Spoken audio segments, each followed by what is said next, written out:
pagi Bapak Ibu. Pagi, Kak. Iya, untuk pertama kali atas kita ucapkan puji dan syukur kehadirat Tuhan Yang Maha Esa, di mana atas berkatnya kita dapat berkumpul di tempat ini. Berikutnya saya juga mengucapkan terima kasih kepada Bapak Ibu yang sudah berkenan hadir di sini untuk ikut sharing berbagi pengalaman dengan saya, di mana yang jadi bahan sharing kita di pada hari ini yaitu budaya positif. Nah, sebelum saya mulai budaya positif, saya perkenalkan dulu, di mana di layar bisa Bapak Ibu lihat yang sebagai fasilitator saya yaitu Ibu Anuliana, dan di pinggir kiri ada pengajar praktik Bapak Jamin Purba, di mana Pak Jamin Purba ini mengajar seni di SMA Negeri 1 Pane. Terus yang berikutnya juga di tengah ada saya sendiri, Kris Saragi, saya mengajar di SMA GKP 1 Raya dan sebagai calon penggerak angkatan 9. Oke Bapak Ibu, kita kembali ke topik kita, budaya positif. Nah, kalau kita ingat-ingat nih budaya positif, apa budaya positif yang menurut saya karena saya lakukan di sekolah, atau apa pengertian dari budaya positif, atau ketika mendengar budaya positif apa yang Bapak Ibu bisa terangkan yang ada di pikiran Bapak Ibu. Jadi boleh tidak saya menanyakan dari dua orang saja, satu mewakili laki-laki, satu mewakili sebagai peserta perempuan atau ibu guru. Boleh Pak Turnip? Ya, baik, terima kasih karena bisa kesempatan untuk pertanyaan dari Bapak Kris soal budaya positif. Budaya positif bagi menurut saya yaitu adalah nilai-nilai kebajikan atau nilai-nilai yang baik di sekolah maupun di masyarakat. Budaya positif. Oke, terima kasih Pak Turnip. Budaya positif menurut Pak Turnip adalah hal-hal kebajikan ataupun hal-hal baik yang ada di sekolah maupun di masyarakat.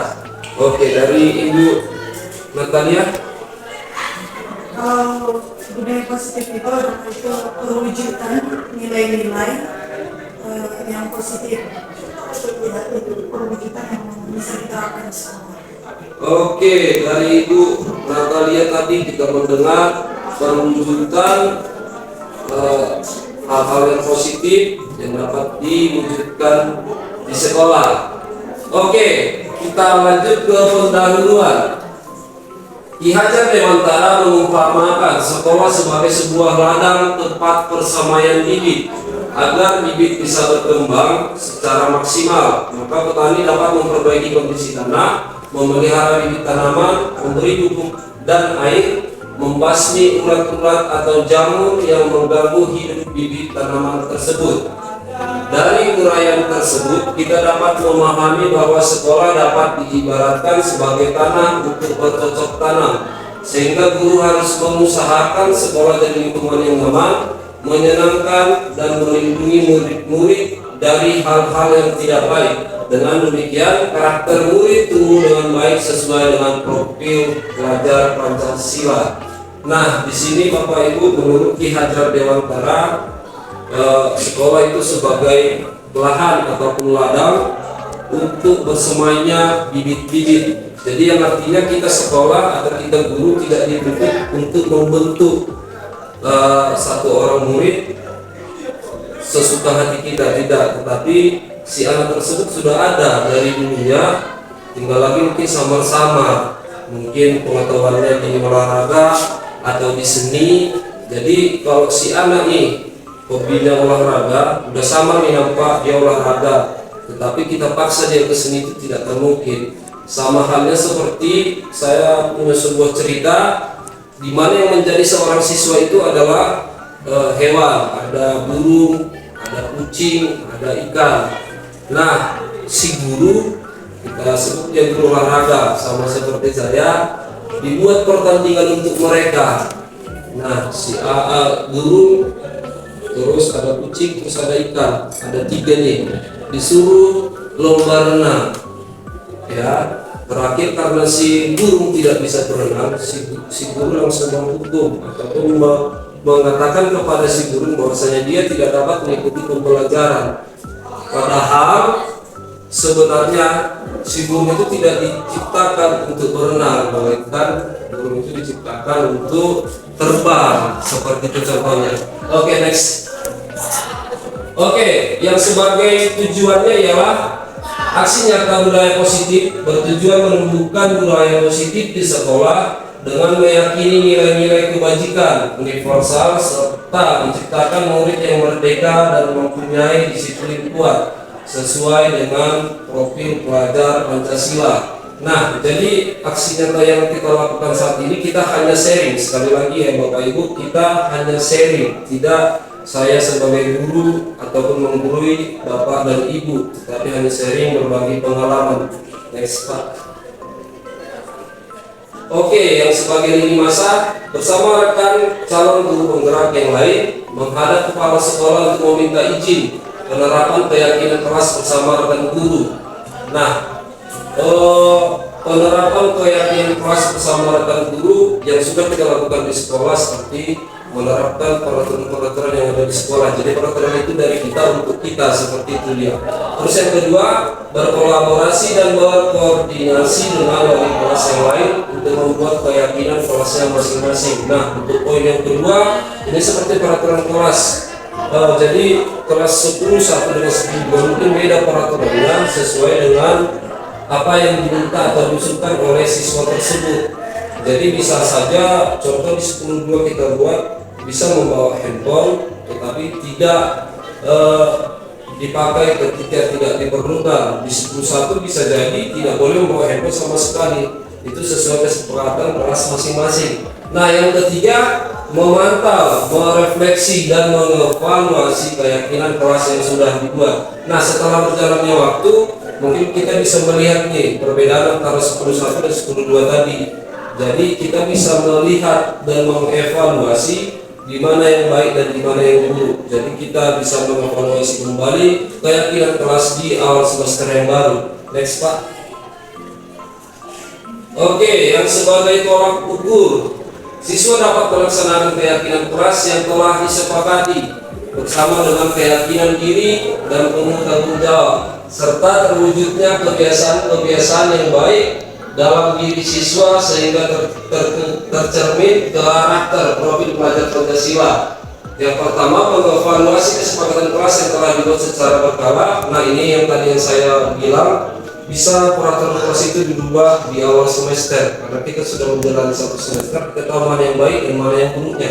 Terus yang kedua, menempatkan diri pada posisi kontrol manajer secara konsisten dan berkelanjutan. Ya, di sini ada bisa kita lihat posisi kontrol manajer. Jadi namanya manajer Bapak Ibu, dia bisa mengakomodir segala sesuatunya. Jadi dia bukan hanya sebagai wali kelas di sini, tetapi dia juga bisa sebagai orang tua, kakak dan abang, dan juga sebagai teman.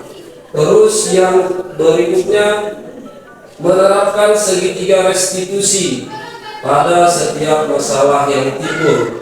Berikutnya, berkolaborasi dengan semua pihak demi terwujudnya budaya positif. Next Pak. Oke, setelah itu kita dapat mewujudkan harapan, di mana harapan kita atau saya, semoga penerapan budaya positif dapat terwujud baik di lingkungan sekolah, di rumah maupun di lingkungan masyarakat, agar tercipta suasana belajar yang aman, nyaman dan menyenangkan. Next, Pak. Oke, di sini ada saya buat sebagai prosedur pembentukan keyakinan kelas. Ya, ini udah sering kita lakukan, tinggal lagi kita belum tahu itu sudah daripada konsep pembentukan keyakinan kelas. Yang pertama, mempersilahkan warga sekolah ataupun murid-murid di kelas untuk bercurah pendapat tentang peraturan yang perlu disepakati di sekolah ataupun di kelas. Yang kedua, mencatat semua masukan-masukan para murid atau warga sekolah di papan tulis atau di kertas besar. di mana semua anggota kelas warga sekolah bisa melihat hasil curah pendapat. Jadi seperti hal yang biasa kita lakukan setelah kita membuat peraturan, mungkin kita akan melengketkannya di mading sekolah ataupun di mading kelas masing-masing. Terus yang berikutnya, gantilah kalimat-kalimat dalam bentuk negatif menjadi positif. Contoh, kalimat negatifnya itu jangan berlari di kelas atau koridor. Ini sering kita lakukan kepada anak-anak.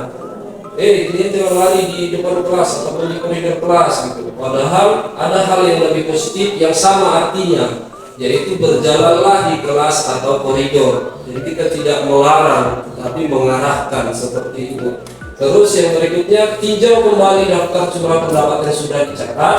Selanjutnya, ajak murid-murid untuk menemukan nilai kebajikan atau keyakinan yang dituju dari peraturan tersebut. Contoh, datanglah tepat waktu. Nilai kebajikan dari kalimat tersebut adalah hormat. Terus yang berikutnya, tinjau ulang keyakinan kelas secara bersama-sama. Sebaiknya keyakinan kelas tidak terlalu banyak, bisa berkisar antara 3 sampai 7 prinsip atau keyakinan.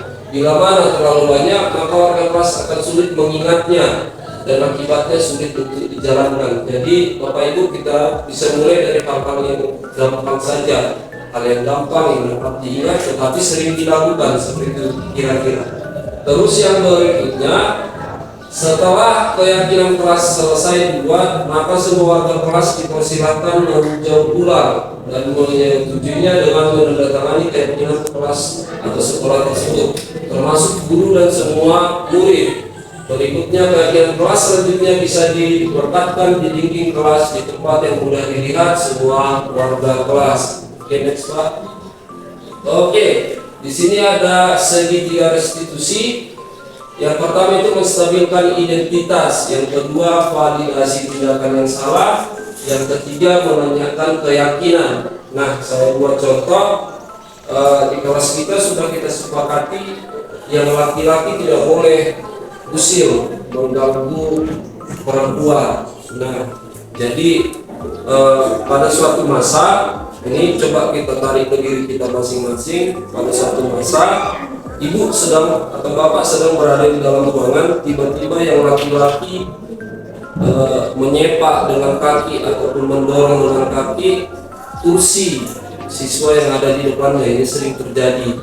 Nah, saya mau bertanya kembali, kira-kira nih setelah ibu atau bapak melihat kejadian tersebut yang menyebabkan depannya itu terganggu, hal apa yang bapak atau ibu lakukan terhadap yang melakukan pelanggaran tersebut? Ada yang boleh menjawab?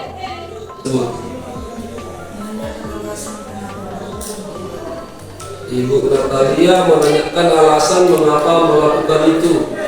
Oke, yang berikutnya teman-teman yang lain, kita jangan tegang, bawa santai aja, relax.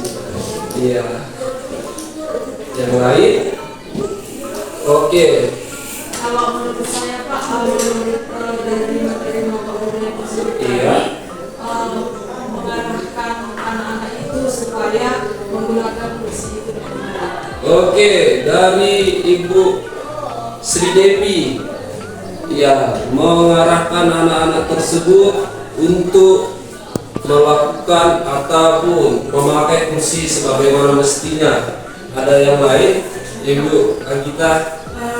Kan temannya dari belakang tadi mendorong pakai kaki, Iya. jadi itu sudah salah. Jadi diperingatkan ke si anak untuk jangan mengulangi dan memberitahu apabila dia di posisi yang itu dia terima tidak. Oke, jadi membuat merasa bersalah dari Ibu Agita. Nah, bisa kita simpulkan Bapak Ibu, menurut segitiga restitusi menstabilkan identitas. Jadi menstabilkan identitas ini, semua orang atau semua siswa melakukan sesuatu hal itu pasti ada alasannya. Jadi seperti yang Ibu bilang, yang Ibu Natalia tadi bilang, itu ditempatkan di nomor 1 benar. Kita harus menanyakan dia dulu mengapa dia melakukan hal tersebut. Terus nomor 2, validasi tindakan yang salah. Ya, nomor 2 tadi kita harus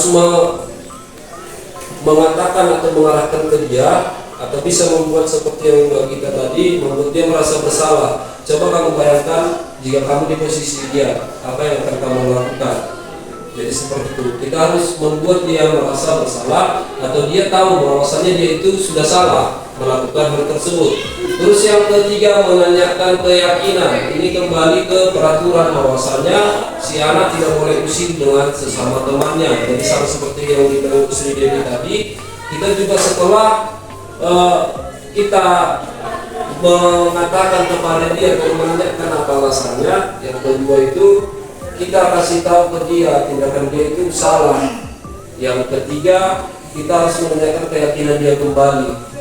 Bagaimana dengan peraturan kita yang tidak boleh usir dengan teman yang lain. Sehingga setelah itu selesai, baru kita mengarahkan dia untuk meminta maaf kepada teman yang sudah diusir dia. Seperti itu kira-kira. Terus selanjutnya, oke, contoh penerapan segitiga restitusi yang tadi yang kita sebut. Nah, segitiga restitusi dalam penyelesaian masalah yaitu guru berperan sebagai manajer menggunakan segitiga restitusi dalam menyelesaikan masalah pada 3 tahapan, yaitu menstabilkan identitas, validasi tindakan yang salah, dan menanyakan keyakinan. Nah, itu pengertian daripada segitiga restitusi Bapak Ibu. Jadi contoh saya sendiri sebelum mengetahui tentang segitiga restitusi ini, saya sering salah, dimana ketika ada siswa yang usil, saya bahkan langsung bisa jadi langsung suruh dia push up atau menghukum dia, karena kita nggak tahu apa tujuan dia untuk melakukan hal tersebut. Kita belum tahu kebenarannya bagaimana, dan kita langsung memponis suatu anak itu salah, sehingga si anak itu bukannya berubah, bahkan dia akan lebih brutal kembali untuk melakukan hal-hal salah yang lain. Nah, tujuan daripada segitiga restitusi ini yaitu menghasilkan murid yang mandiri dan bertanggung jawab. Oke, Bapak Ibu, kira-kira dari pemaparan yang telah saya buat, adakah Bapak Ibu yang ingin bertanya? Kami persilakan.